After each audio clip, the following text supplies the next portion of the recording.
Good evening, ladies and gentlemen. This is Average Korean Man from South Korea.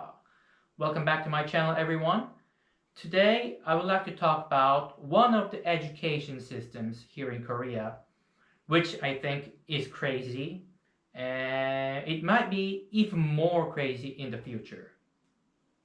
I believe Koreans are among the smartest people in the world, and because of this, I feel very proud to be Korean. However, there is a harsh truth behind how Koreans became so intelligent.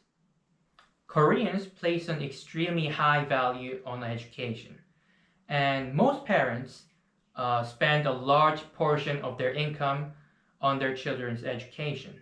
They never hesitate to invest in their children's education, and perhaps this is the very reason Koreans have become one of the smartest groups of people in the world. Now, let me talk about what part of Korean education systems I think is crazy right now, and it might be even more crazy in the future. Korean students do not go home even after school ends. Instead, they go to a place called hagwon,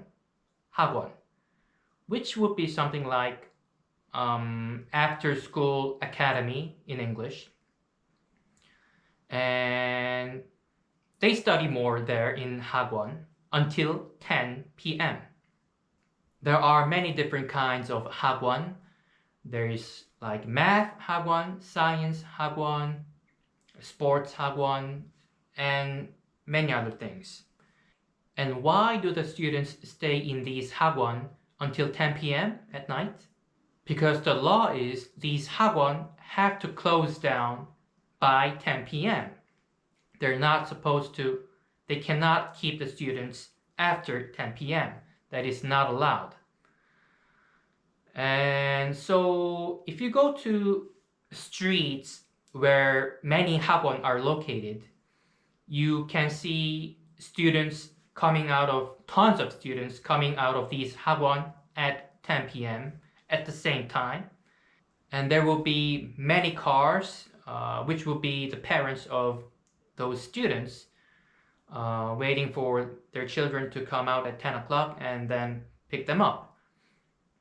And you might ask, do you have to send your children to one of those after-school academies until 10 p.m.?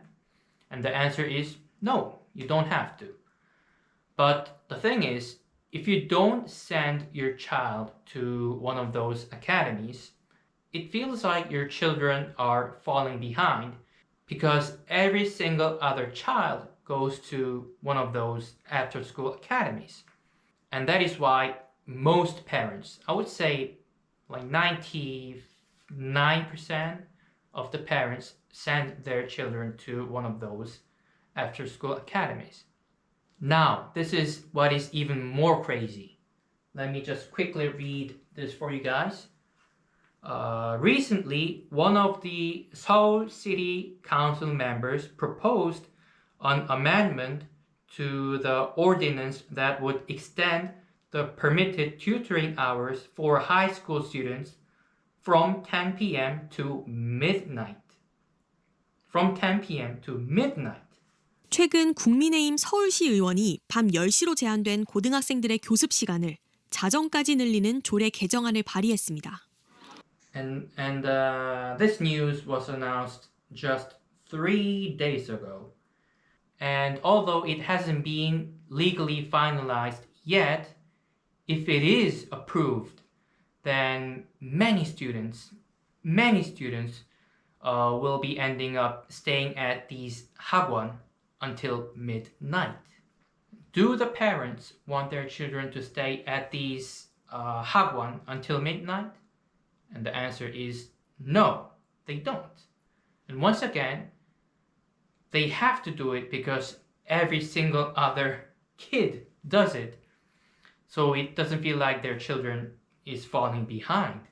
And if this law is approved, when are the students gonna sleep? They finish hagwon at 12, and they would come home at 1. They have to take a shower. They might be a little hungry. When do they sleep? and they have to go to school the next morning, of course. And this is just insane. I think this is just insane. And I myself also used to stay at one of these hagwons until 10 p.m. And I really didn't like it. I can tell you, no one likes it. No one likes it. They want to go home. And again, the parents don't like this either. They want their children to have nice, evening time, nice dinner with their parents together. But this is the reality here in Korea. And this is crazy. This is crazy. I would very like to know what you guys think of this situation that is going on here in Korea. Anyways, I'm gonna end the video here today, everyone. Thank you for watching my video once again. See you next time. Bye bye.